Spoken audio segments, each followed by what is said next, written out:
This is the weekly sales meeting for March 1st, 2026. My name is Chris Fleming. You can reach me at chris@cdmediaconsulting.com or go to our website at cdmediaconsulting.com. Today's topic, if sales are down.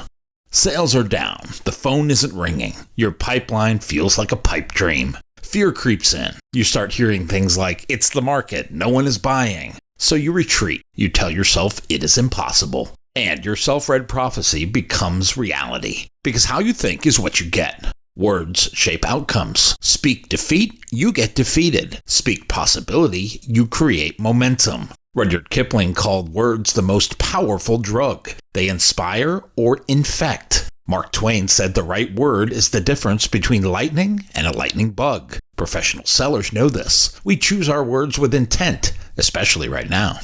Tough times hit every seller. It could be your top client cut the budget, one of your biggest spenders closed its doors, or the entire market tanked. Either way, your numbers are down. So what now? Average sellers retreat. We say no one's going to buy anything, and then we wait. But waiting is not safe. It is career suicide. The professionals, we push, we make more calls, we make more contact. We stay visible while others go silent, because silence creates space, and competitors will fill it. When the storm clears, only the active are still standing. Be one of them. This is not hype. This is a history lesson. Lean in when others pull back. This is how you will win while others wonder what happened. The old advertising adage says when times are good, you should advertise. When times are bad, you must advertise. The same is true for your personal sales efforts. When times are bad, you must prospect. You must network. You must keep communicating. This isn't blind cheerleading. It is backed by history and results. Consider the example from the 1990 to 1991 recession. McDonald's cut its ad budget to save money, while Pizza Hut and Taco Bell kept advertising. And they went all in. The outcome, Pizza Hut sales grew 61%, Taco Bell's by 40%, and McDonald's dropped by 28%. When your competitors scale back their calls, their service, their presence, that is your opening. You can become the Pizza Hut of your market while they become the McDonald's. What does leaning in look like when sales are down? For outside media sellers, it means ramping up conversations. Well, ramping up real conversations. Call every client, not to pitch, but to connect. Ask how they are doing. What has changed? What do they need now? Two things will happen. You stay visible. This gives you that top-of-mind awareness that will keep you on the top of their decision list. And you gain intel. It is the chance for discovery all over again. You may find a problem you can solve. If someone says foot traffic is down since cutting back on their advertising, that is your in. But you'll miss it if you stay silent. When business slows, you shouldn't disappear. Be the confident, helpful voice they didn't know they needed. While you're connecting with clients, do what separates professionals from amateurs. Ask for referrals. Every happy customer is a gateway to more customers. Referred prospects come in warm, with trust already seeded. Nielsen says people are 4 times more likely to buy when referred by a friend. 4 times. Yet most salespeople don't ask. We are timid. We don't want to impose. Professional sellers don't see it as imposing. We see it as expanding value. One veteran seller I know asks everyone, satisfied or otherwise. During a slowdown, he doubles down. It works. He gets what cold calls never can, because trust travels, and referrals carry that trust straight to your doorstep. Another smart move during a downturn? Revisit your ideal customer profile. Who gets the most value from you? Who appreciates your service and spends the most with you? Build a profile around those wins. It could be a regional healthcare group, or a multi-location car dealer, or a retail chain. Then ask this magic question. Where do more of those businesses hang out? Chances are you've been fishing in familiar waters. Time to find new ponds. Join new groups. Attend new events. Get uncomfortable. That is where growth lives. Speak with confidence. Stop selling ads. Start solving problems. Prospects don't chase you. You go to them, and you must lead with value. Great salespeople understand the psychology of language. Words can build trust or break it. Say, I want to sell you an advertising package, and it is all about you. Say, I have an idea to boost your store traffic by 20%, and now it is about them. One triggers resistance, the other invites curiosity. Same with your follow-up. Don't say, just checking in, hope I'm not bothering you. Say, I've got a new idea that might solve that weekday foot traffic challenge. Words matter. Confidence matters. Professional sellers use collaborative language like let's, not you should. We speak with intent because in sales, our words are our sharpest tool. Use them wisely. Boosting your language and increasing your activity doesn't mean being pushy or ignoring reality. It means showing up. Be present, positive, and purposeful. In psychology, there is a concept called framing. This means the words you use shape perception. If you say the market is terrible, we are all doomed, you have framed failure. But if you say challenging markets create openings if we move smart and fast, you have reframed it as opportunity. Einstein said in the middle of difficulty lies opportunity. That mindset matters. Every downturn creates space. When someone pulls back, you can move in. When someone gets scared, you can guide them forward. Language frames outcomes. Frame it as a possibility, and you can create momentum.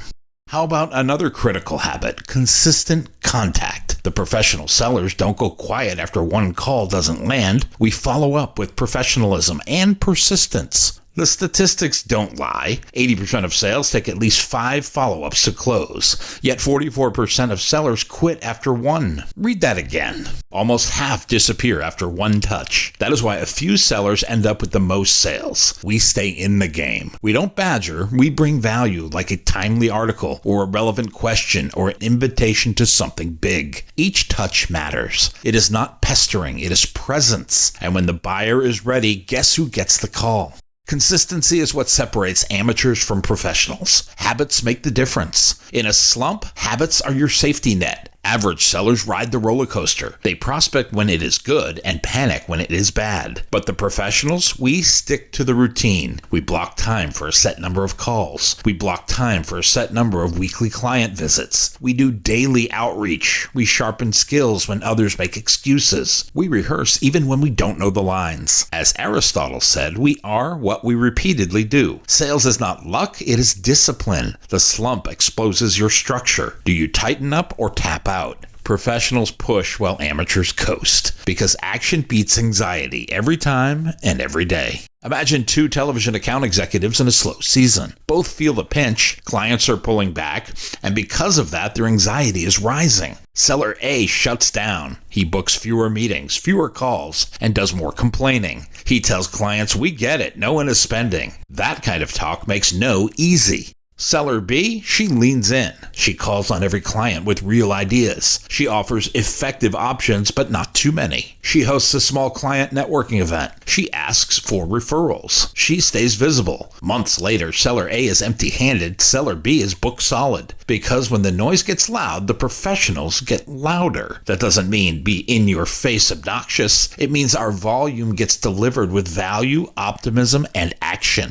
No one is saying ignore reality or slap a fake smile on a hard market. This isn't blind cheerleading, it is intentional optimism. But it is grounded in action, not platitudes. It is the belief that every problem has a solution, or at least an improvement. Budgets cut? Help clients find smarter plans and remind them that brands who stay present bounce back faster. Struggling with new sales? Try serving current clients so well they grow and bring others with them. Focus on what you can do, not what you don't have. As Churchill said, success is not final, failure not fatal. It is the courage to continue that counts. Keep going. Sales is the transfer of confidence and emotion. If you sound unsure or defeated, why would anyone invest with you? No one bets on a horse that has already come up lame. Clients need to feel your belief. This is not fake enthusiasm, but real conviction in what is possible. That doesn't mean pretending everything is fine. It means showing resilience, offering ideas, and speaking with intent. When a client says traffic is way down, you don't back off. You reframe. You say, that is why now might be the right time to stand out. Your competitors have gone silent. There is a chance to grab market share. You offer solutions, not sympathy. That is how real partnerships are built. Let's circle back to the power of words because it underpins everything. The words you use with clients and the ones you tell yourself shape your mindset. The words impact your tone, and they most definitely impact your outcomes. Catch yourself saying something negative? Flip it. Don't say, I can't find new business. Say, I haven't found it yet, but I will. That shift matters. It keeps you open and resourceful. Say people are being cautious, not people aren't spending. One triggers possibility, the other slams the door. Ban defeatist language. Use questions instead. You can ask, what else can we try? Who can we help next? Stay curious, stay sharp, and keep yourself in motion.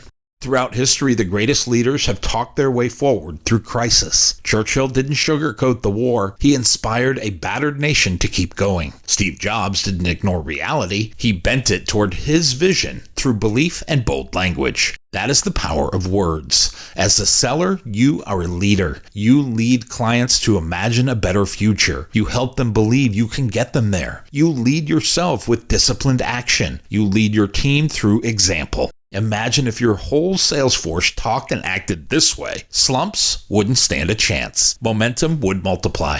When sales are down or the market dips, don't absorb the doom and gloom. Reject the urge to pull back. Do the opposite. Push outward. Make more contact. Use language that opens doors and sparks new thinking. Every morning, remind yourself of what basketball coach John Wooden would tell his players. Make each day your masterpiece, especially on hard days. Use short, strong mantras. Say, make the call. Say, send the email. Say, visit the client. Ask for the referral. Propose the solution. Stack small wins. Say, I am here to help you win. Because when your customers win, you win. That's what professionals do. Remember that slumps are temporary, but the habits and reputation you build during them are permanent. Become the seller who shows up no matter what. The one that stays positive, offers real solutions, and doesn't flinch when others fold. People remember that. They remember who stood with them when things were tough, and they stay loyal. You won't struggle for business later because you'll be the one they trust. And you will know you didn't wait for momentum. You created it. You did it with your words, your will, and your action. That knowledge, that is power, and it's yours to keep. It is not magic. It is mindset and language and relentless consistency. It is choosing to be the kind of seller who sees a dip and says, this is my time to shine. It is exactly what the winners do. So go on, make those calls, have those conversations, plant those seeds. Use words that light up the path ahead for you and your customers. You will not only survive the slump, you will transform it into a launch pad. After all, in the middle of difficulty lies opportunity, and you, the proactive professional seller, are the person to seize it. My new book, Double Your Revenue, is now available on Amazon.com. If you like what you have heard here today, please consider ordering a copy or two. You can always send one to a friend. Go to cdmediaconsulting.com right now and follow the instructions to order.